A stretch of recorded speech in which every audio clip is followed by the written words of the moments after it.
নমস্কার। হিন্দু সংহতির পক্ষ থেকে সকল বন্ধুদের জানাই আন্তরিক অভিনন্দন, শ্রদ্ধা এবং ভালোবাসা। বাংলার হিন্দুদের রক্ষায় হিন্দু সংহতি লড়বে। আজ আমরা আপনাদের সামনে তুলে ধরব এমন এক ব্যক্তিত্বকে, যিনি ওপার বাংলায় এবং এপার বাংলায় হিন্দু স্বার্থ রক্ষার্থে এক নিবেদিত প্রাণ, শ্রী রবীন্দ্রনাথ ঘোষ।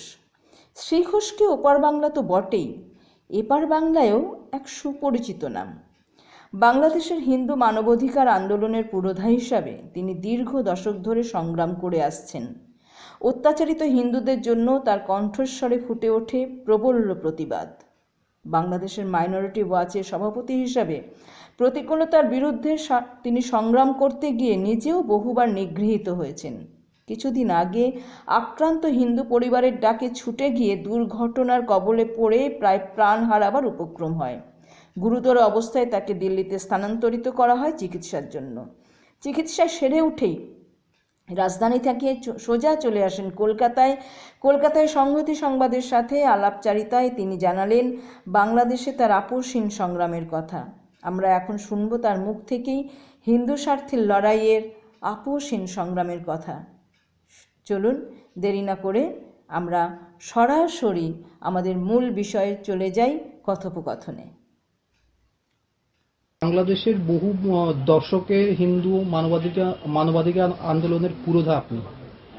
এই বহু দশকের হিন্দু মানবাধিকার সংগ্রাম সম্বন্ধে কিছু বলুন, আমাদেরকে আইডিয়া দিন কিভাবে চলছে। দেখুন, বাংলাদেশ স্বাধীন হয়েছে 1971 সালে। আমরা 71 সালে মুক্তিযুদ্ধ করেছি, আমি একজন মুক্তিযোদ্ধা। দেশটা স্বাধীন করেছিলাম 4টি মূলনীতির উপরে: গণতন্ত্র, সমাজতন্ত্র, ধর্মনিরপেক্ষতা এবং জাতীয়তাবাদ। এই 4টা মূলনীতির উপরে দেশটা স্বাধীন হয়েছিল, 72 সংবিধানের সাথে লিপিবদ্ধ ছিল। কিন্তু অত্যন্ত দুঃখজনক হলেও সত্য, একের পর এক গভর্নমেন্ট এসে, সরকার এসে এই সংবিধানকে কাটাছিড়া তছনছ করেছে, ইসলাম রাষ্ট্রধর্ম করেছে এবং বিসমিল্লাহির রহমানির রহিম সংবিধানে সংযোজিত করেছে।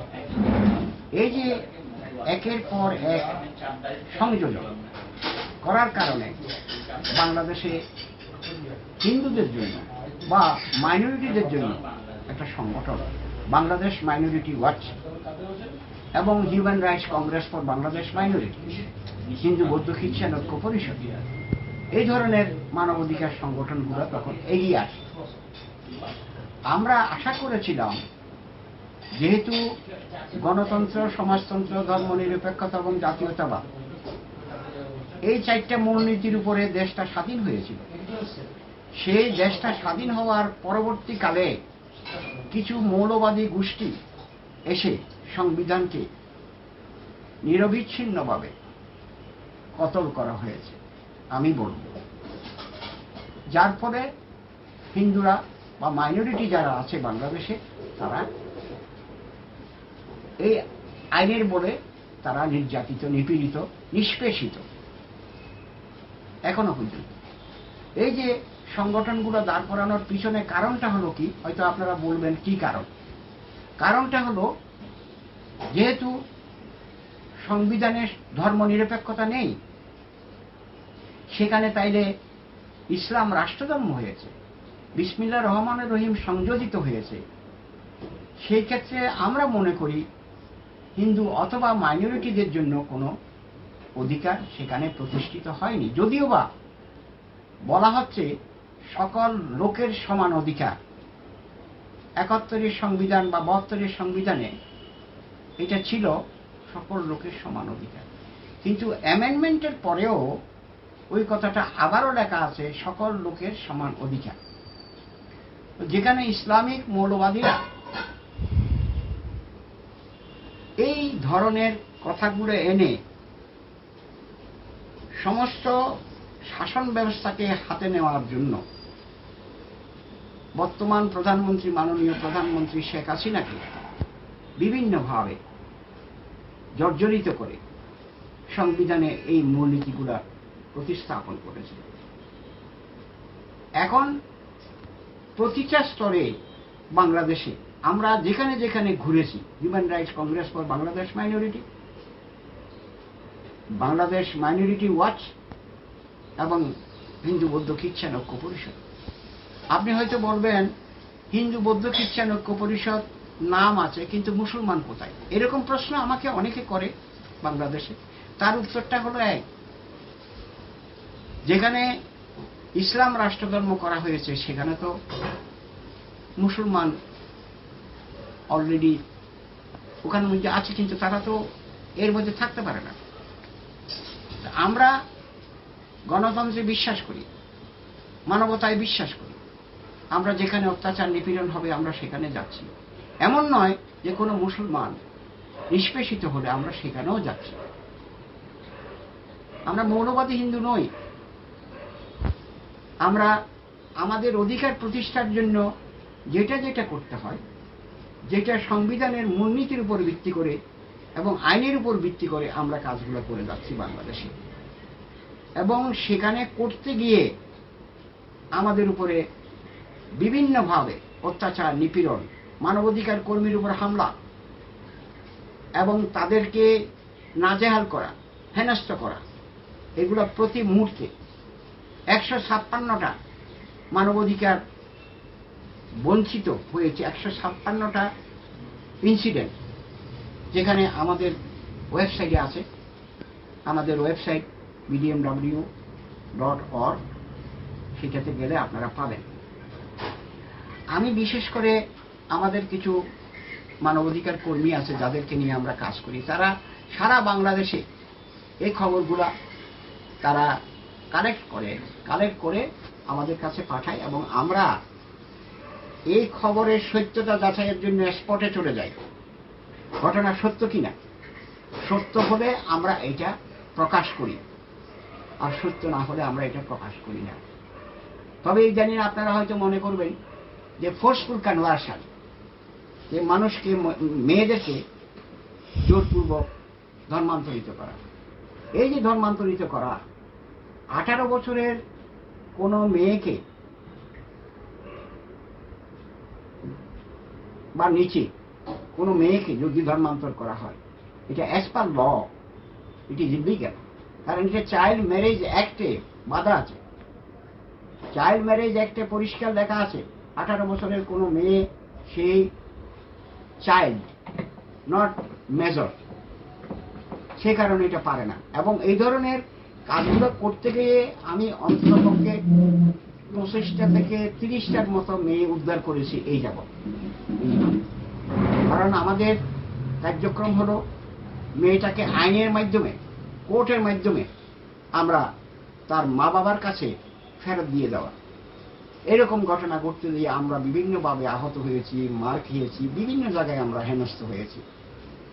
শুধু তাই নয়, এবং সেখানে ফোর্সফুল কনভার্সন গেল, ল্যান্ড গ্র্যাবিং, হিন্দুদের যে ল্যান্ড গ্র্যাবিং হচ্ছে, ল্যান্ড গ্র্যাব, যে শত্রু সম্পত্তির নাম দিয়ে, এনিমি প্রপার্টির নাম দিয়ে, অর্পিত সম্পত্তির নাম দিয়ে লক্ষ লক্ষ একর জমি এখন সরকার দখল করেছে।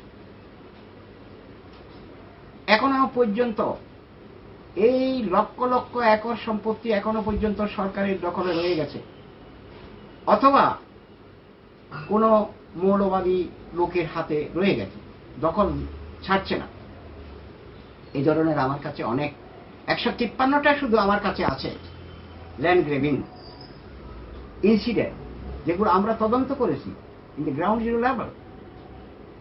সেখানে আমরা সরকারকে বলছি, মাননীয় স্বরাষ্ট্রমন্ত্রী আসাদুজ্জামান খান কামালকে বলেছি, ওনার সঙ্গে দেখাও করেছি, আন্তর্জাতিকভাবে আমরা এটাকে ফলো করার চেষ্টা করেছি এবং বিভিন্ন মিডিয়াতে আমরা দিয়েছি যে বাংলাদেশ থেকে হিন্দুরা চলে যাওয়ার একমাত্র কারণটা কি, due to oppression, repression and continuous violation of the human rights of the minority community.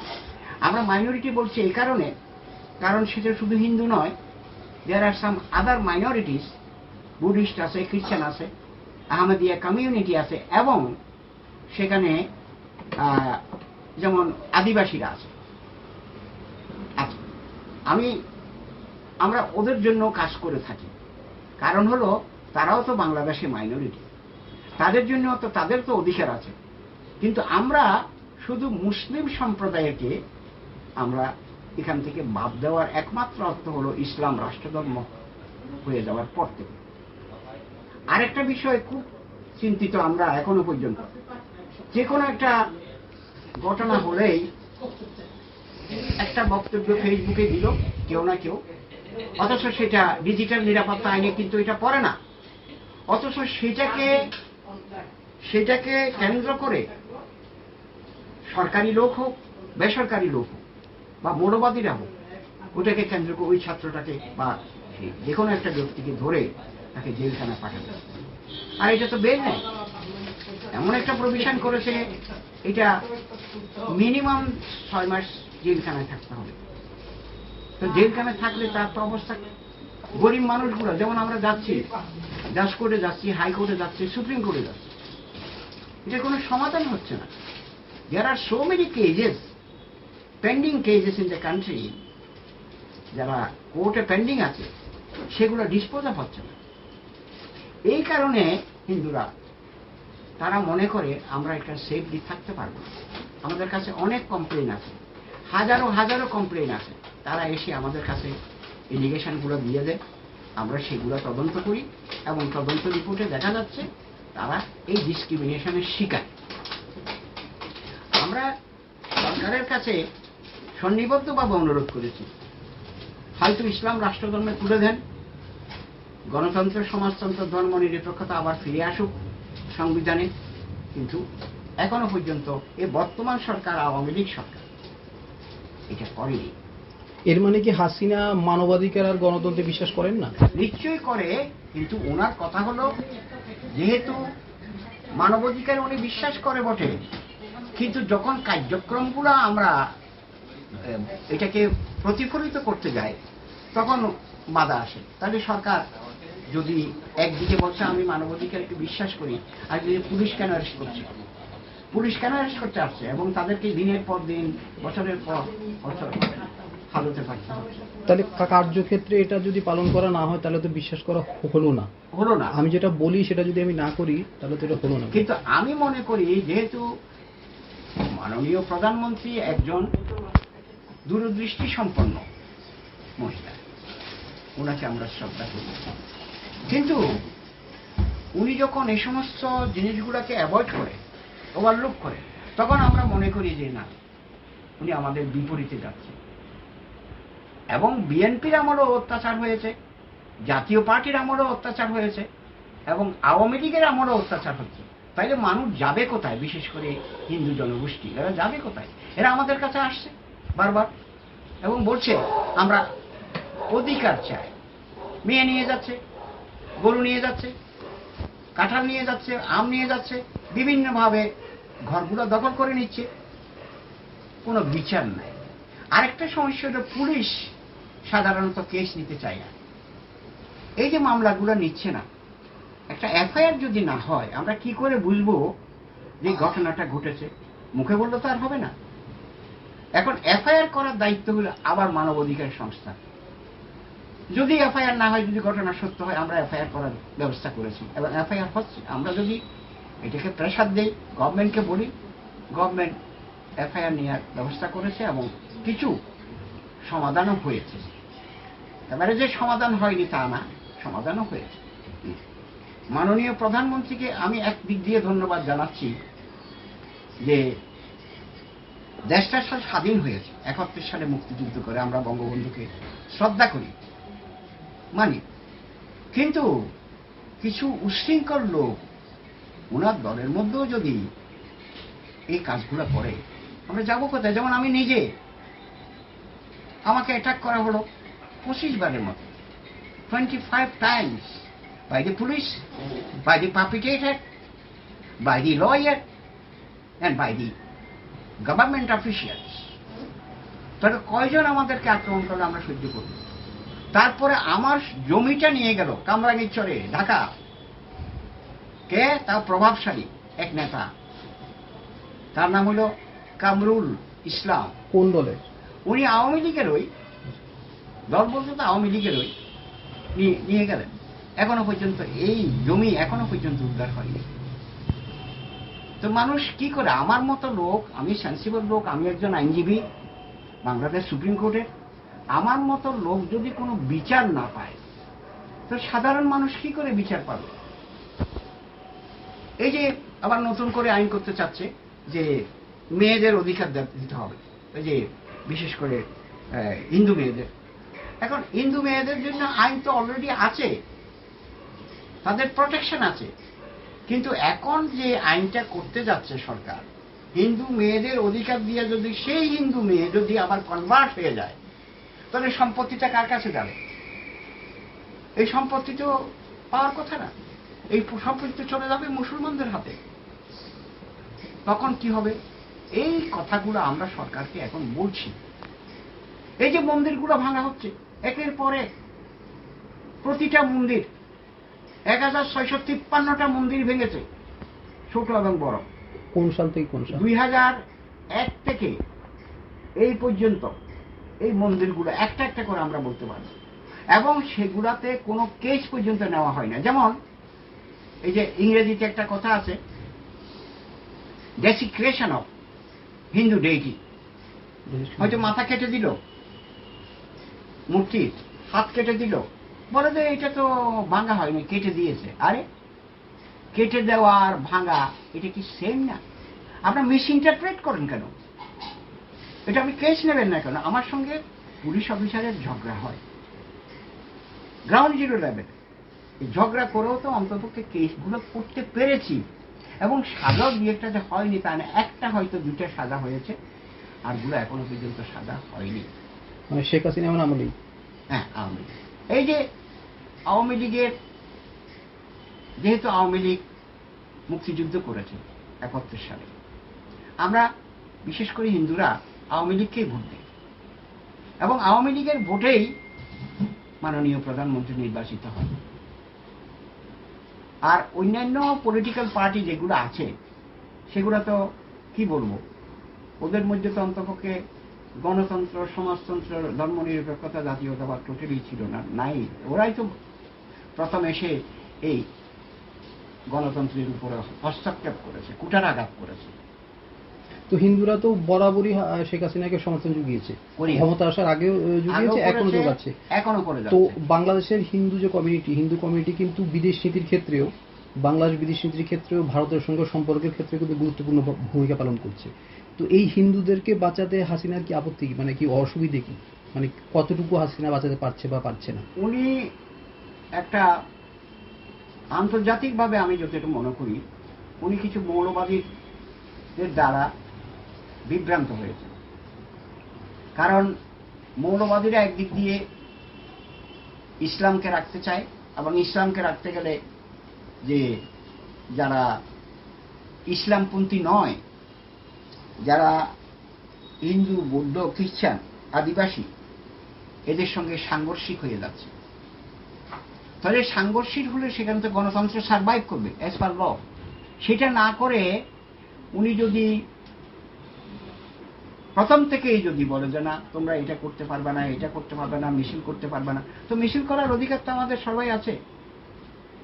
আর ওরা হাজার হাজার লোক মিছিল করতেছে, লক্ষ লক্ষ লোক মিছিল করতেছে, এটাতে কোনো প্রতিবন্ধকতা নাই। অথচ হিন্দুরা যদি কোনো তাদের নিজেদের অধিকারের স্বার্থে মিছিল করে, তখন সেখানে পুলিশ বাধা দিচ্ছে। তাহলে is it not a discrimination?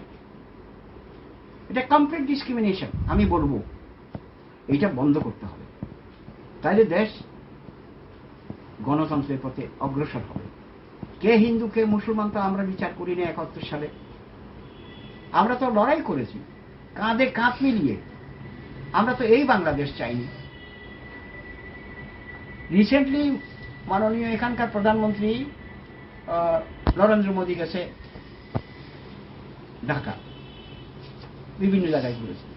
Dhaka যাওয়ার পরে যেভাবে মিছিল নিয়ে মৌলবাদীরা এসছে, কয়েকজন মারাও গেছে, আপনারা জানেন, ব্রাহ্মণবাড়িয়া এবং চট্টগ্রাম হাটাজারিতে মারাও গেছে। তো কি কারণে? এই যে মৌলবাদীদের যে একটা শক্ত ঘাঁটি, এটা যতক্ষণ পর্যন্ত ওখান থেকে বিচ্যুত করতে না পারবে ততক্ষণ পর্যন্ত এটা কন্টিনিউয়াসলি থাকবে। হয়তো শেখ হাসিনা যাবে, আরেকজন আসবে, কিন্তু সংবিধান তো রয়ে গেল, সংবিধান তো চেঞ্জ হচ্ছে না। আমরা বারবার বলেছি আপনার সংবিধান চেঞ্জ করে আগের অবস্থায়, চেঞ্জ দরকার নয়, আগের অবস্থায় ফেরত নিয়ে আসে, 72 সংবিধান ফেরত নিয়ে আসে। ইসলাম রাষ্ট্রধর্ম, তারপরে আবার এই যে আইনটা করেছে একটা একটা একটা সাংঘাতিক ধরনের কালো আইন, সেটা হলো এনিমি প্রপার্টি অ্যাক্ট। এখন এটাকে করা হয়েছে শত্রু অর্পিত সম্পত্তি। একই কথা, কিন্তু মানুষ তো রিলিফ পাচ্ছে না। কেজের পর কেজ, ধারা কেস পেন্ডিং কোর্টে, কোনো বিচার হচ্ছে না। ডিসপোজার যদি না হয় হিন্দুরা কি করে পাবে? এখনো পর্যন্ত হিন্দুরা তাদের নিজের জায়গাগুলো পাচ্ছে না। অনেকে হয়তো এখানে ভারতবর্ষে চলে আসছে, তাদের জমিগুলো সরকার নিয়ে নিয়েছে আন্ডার হোয়াট অথরিটি। কি কারণে? এটা তো সম্পত্তি তো হিন্দুদের। Under what authority you can seize the property? এটা আমরা বলেছি, এটা ছেড়ে দেন। আর আপনি যদি রাখেন বা এটা ব্যবস্থা করে দেন, যারা মামলা করবে এসে, মামলা করার পরে তাদেরকে এই মামলা যদি সেই কোর্টে জিতে, তাকে ছেড়ে দেন, তার সম্পত্তি থেকে তাকে ছেড়ে দেন। সেটাও তো হচ্ছে না। হাজার হাজার লক্ষ লক্ষ একর জমি পড়ে আছে বিলঙ্গিং টু হিন্দু কমিউনিটি, কিন্তু nobody is coming forward for the protection of the rights of the minorities in Bangladesh. তা আমরা চুপ করে বসে থাকবো না। আমরা বলেছি অধিকার প্রতিষ্ঠার জন্য আমরা লড়াই করে যাবই, যেখানেই হোক না কেন আমরা লড়াই করব। সংখ্যার বিচারে কিন্তু সংখ্যালঘুদের মধ্যে হিন্দুদের সংখ্যা বেশি, কিন্তু তাও কেন হিন্দুদের উপর এইভাবে অত্যাচার হচ্ছে? সেই ক্ষেত্রে কিন্তু খ্রিস্টানদের উপর অথবা বুদ্ধিস্টদের উপর, যেটা রামুর আক্রমণের উপর কিন্তু বুদ্ধিস্টের উপর বৌদ্ধর আক্রমণ হয়নি। এই আক্রমণগুলো কেন? এটা কি আন্তর্জাতিক চাপের ফলে হাসিনা, মানে বুদ্ধিস্ট ব্লক অথবা খ্রিস্টান ব্লকের কাছে চাপের ফলে? বুদ্ধিস্টদের উপর আক্রমণ হচ্ছে, আমি শিখনে গেছি। হ্যাঁ, কিন্তু হিন্দুদের মধ্যে এলাকায় রাঙ্গুনিয়া বলে একটা জায়গা আছে, সেখানে রাঙ্গুনিয়া ওখান থেকে উচ্ছেদ করে দিয়েছে। কিন্তু এটা তো খুব কম হয় ওদের না, হয়েছে তো, কিন্তু ঘটনাটা হচ্ছে, কিন্তু হিন্দুদের বেলায় বেশি হচ্ছে কেন? আচ্ছা, 2 কোটি হিন্দুর দেশ বাংলাদেশ। বাংলাদেশের সংখ্যালঘুদের মধ্যে কিন্তু হিন্দুরাই সংখ্যাগরিষ্ঠ, বুদ্ধিস্ট এবং খ্রিস্টানদের চেয়ে। এবং হিন্দুরা অনেক মানে ভালো ভালো, হাসিনার গভর্নমেন্টে অনেকগুলো ইম্পর্টেন্ট পোস্টে আছে, কিন্তু অনেকগুলো এমপি এমএলএ আছে। এরপরেও কেন হিন্দুরা সবচেয়ে বেশি আক্রমণের শিকার? এটা খুবই দুঃখজনক এবং লজ্জাস্কর। কারণ শেখ হাসিনাকে পাওয়ারে নিয়ে আসার পিছনে হিন্দুরাই কিন্তু ভালো ভূমিকা পালন করেছে। কিন্তু অস্বীকার করা যায় না যে নিশ্চয়ই জয়েন্ট সেক্রেটারি, এডিশনাল সেক্রেটারি, বিভিন্ন পদে হিন্দুরা আছে। কিন্তু যখন হিন্দুরা সমস্যার মধ্যে পড়ে,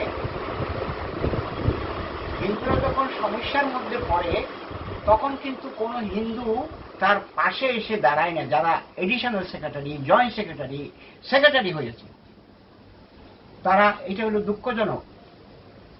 এটা কেন? এটা কি চাপে পড়ে হাসিনা সরকার?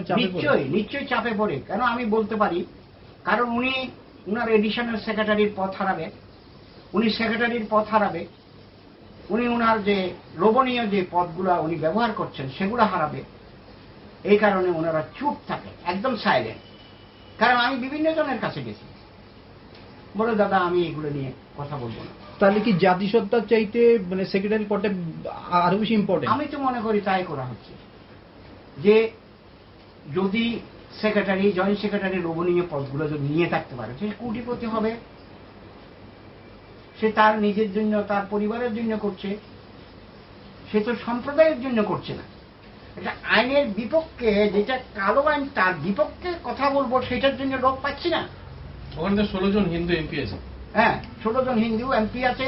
এই 16 জন হিন্দু এমপিকে যখন আমরা এই কথাগুলো বলি, ওনার এলাকার কথাগুলো, তখন ওনারা চুপ নীরব দর্শকের ভূমিকা পালন করে, বলে যে না, এগুলো নিয়ে আমি কোনো করতে পারবো না।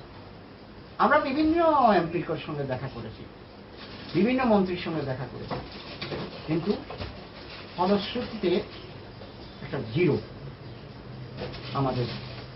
এখন ওনারা বুঝতে পারছে না, ওনাদেরও তো সমস্যা হতে পারে টুডে অর টুমরো, ওনারাও তো বিপদে পড়তে পারে। এখন ভূমিকম্প হচ্ছে, এখন ভূমিকম্প শুধু আমার জন্য নয়, ভূমিকম্পটা সবাই, এটার একটা রিয়াকশন সবাই কিন্তু প্রতিফলিত হবে, কিন্তু সেটা ওনারা বুঝতে পারছেন না। আর ব্যাপারটা হচ্ছে, আমি এই ব্যাপারগুলো নিয়ে আমি বাংলাদেশে ভারতীয় দূতাবাসে আমি অনেকবার গিয়েছি, তাদের সঙ্গে কথা বলেছি, তাদেরকে বিভিন্ন ইনফরমেশনগুলো আমরা দিয়েছি এবং বলেছি, রিকোয়েস্ট করেছি আপনারা এই এই পার্টিকুলার ঘটনাগুলো খুঁজে বলুন। ওনারা যদি সত্যিকার অর্থে দেখছেন তাহলে কিন্তু সমাধান হতো। কিছু কিছু ঘটনা ওনারা হয়তো দেখেছেন, যতটুকু আমি মনে করি, আর কিছু ঘটনা দেখেননি, যেগুলা নীরবে নিবৃতে কাঁদেন, কোনো বিচারই হয়নি। আমি তো আপনাকে বললাম, আমার যে জমি, যেটা আমার জমি, আমি সেটা একজন মানবাধিকার কর্মী হিসাবে সেটা আমি ফেরত পেলাম না। টিল টুডে আমি হেনস্থার শিকার হয়েছি সারা জীবন। তাহলে আমরা কি করে আশা করতে পারি গণতান্ত্রিক সরকারের কাছে, আমরা কি আশা করতে পারি? এবং আমি এখন আমার সাজেশন, আমি সরকারের কাছে নয়, বিশেষ করে ভারতীয় দূতাবাসের কাছে, ভারতীয় সরকারের কাছে নিবেদন জানাবো, যাতে করে হিন্দুদের উপর অত্যাচার নিপীড়নগুলো যদি হয়, তড়িৎ গতিতে সে অ্যাকশন নিয়ে একটা ব্যবস্থা গ্রহণ করলে আমরা সবাই হিন্দুরা কৃতজ্ঞ থাকব। এর মানে বিচারের বাণী শুধুমাত্র হাসিনার কাছে নিয়ে গিয়ে কোনো কাজ হচ্ছে না, বিচারের বাণীটা নিয়ে পৌঁছাতে হবে মোদির কাছে। মোদির কাছে নয় শুধু, মোদি তো আছেই, আন্তর্জাতিক আইন আছে তো। হ্যাঁ, এখন ধরেন শুধু মোদি নয়, মোদি না হয় করলো কিছু, কিন্তু আন্তর্জাতিক আইনের যে বরখেলা, ক্রাইম এগেইনস্ট হিউম্যানিটি, মানবতার বিরুদ্ধে যে অপরাধগুলো হচ্ছে, সেটা তো নিশ্চয়ই ইন্টারফেয়ার করবে জাতিসংঘ। তো জাতিসংঘ ইন্টারফেয়ার করুক, এটাও আমার মূল কথা। তো জাতিসংঘের হস্তক্ষেপের জন্য কি করছেন আপনারা? আমরা জাতিসংঘে পাঠাচ্ছি, এই রিপোর্টগুলো পাঠাচ্ছি, এবং তারা কি করছে সেটা আমাদের কোনো ফিডব্যাক নেই। ধরুন বাংলাদেশের এপারে হ্যাঁ, এই পশ্চিমবঙ্গ, এখানেও বিপুল সংখ্যক বাঙালি রয়েছে, বাঙালি হিন্দুরা রয়েছে, এবং অনেক হিন্দু সংগঠনও রয়েছে। হ্যাঁ। এই সাধারণ বাঙালি হিন্দু এবং হিন্দু সংগঠন যেগুলো রয়েছে, তাদের প্রতি আপনার বার্তা কি? বাংলাদেশে যে মাইনরিটিদের উপর অত্যাচার হচ্ছে, সেই পরিপ্রেক্ষিতে এদের ভূমিকা কি হওয়া উচিত বলে আপনার মনে হয়? আমি মনে করি, এই আমার সংগঠন বাংলাদেশ মাইনরিটি ওয়াচ মনে করে, এই যে অত্যাচার নিপীড়নগুলো অনতি বিলম্বে বন্ধ হওয়া উচিত। সরকার এটা করা উচিত যে, যেহেতু আন্তর্জাতিক আইনে বাংলাদেশ সরকার কিন্তু প্রটোকলে সই করেছে, যেই প্রটোকলে লেখা আছে, no inhuman torture upon the religious minorities or any other person should not be committed in the country. এবং সেই প্রটোকলে বাংলাদেশ সরকার সই করেছে, তাহলে is bound by this law, সে আইনটা মানতে বাধ্য। আমি মোদির কথাই ছেড়ে দিলাম, মোদি না হয়ে বলল, কিন্তু আন্তর্জাতিক আইনটা তো পরিষ্কার উনি মানা উচিত। আমাদের কাছ থেকে এক্সপেকটেশন কি? আমরা সাধারণ মানুষ, পশ্চিমবঙ্গের বাঙালি হিন্দু হিসেবে আছি, আমরা একটা হিন্দু সংগঠন করি, বাংলাদেশের সাধারণ হিন্দু প্রতিনিধি হিসেবে আপনার কি মনে হয় আমাদের প্রতি আপনাদের এক্সপেকটেশন কি? আমাদের মূল কথা হলো, আপনারা যারা এখানে হিন্দুদেরকে নিয়ে কাজ করেন, বাংলাদেশের হিন্দুদেরকে নিয়ে কাজ করেন, এবং যারা বাংলাদেশ থেকে এসে এখানে রিফিউজি হয়ে গেছে দিনের পর দিন, তারা আজকে নো ল্যান্ড, তাদের কোনো ল্যান্ড নাই, তাদের কোনো জায়গা নাই, তাদের জন্য তো আপনাদের অনেক কিছু করার আছে।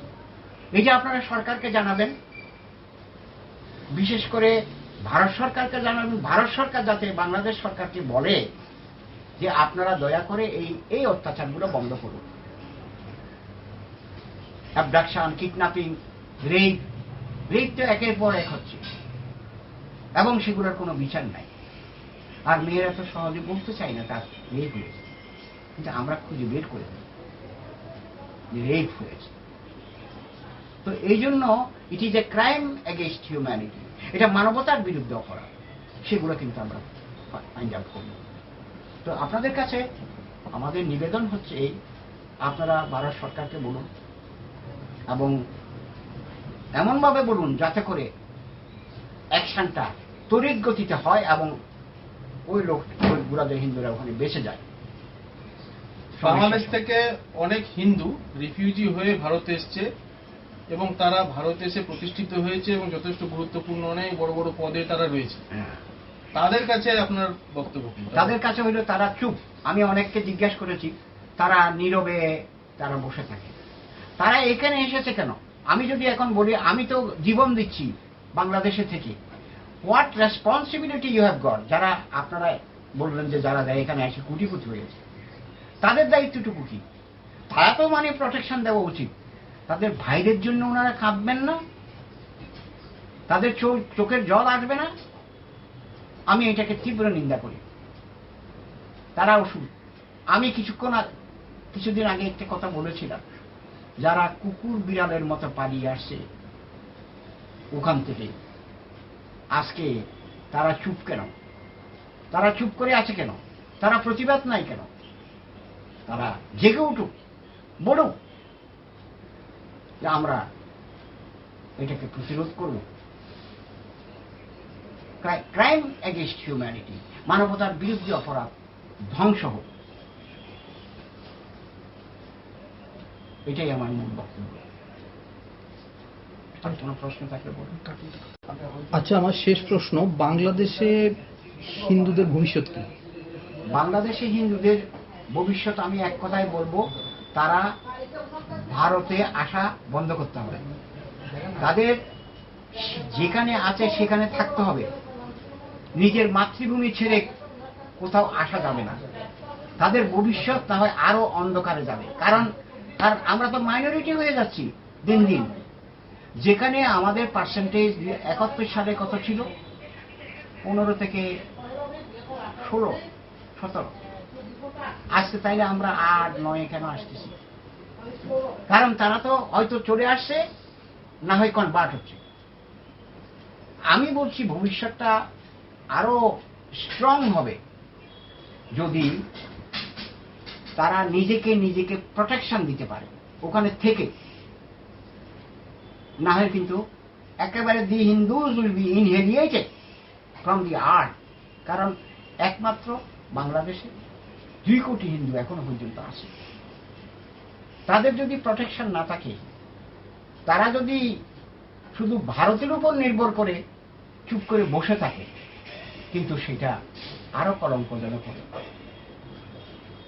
তাহলে আপনি ওখানে বাংলাদেশে যে হিন্দুরা রয়েছে তাদেরকে আপনি বলছেন যে তারা যেন ভারতে আসার চিন্তা না করে ওখানেই তাদের শক্তি বৃদ্ধি করে, ওখানেই ফাইট করে।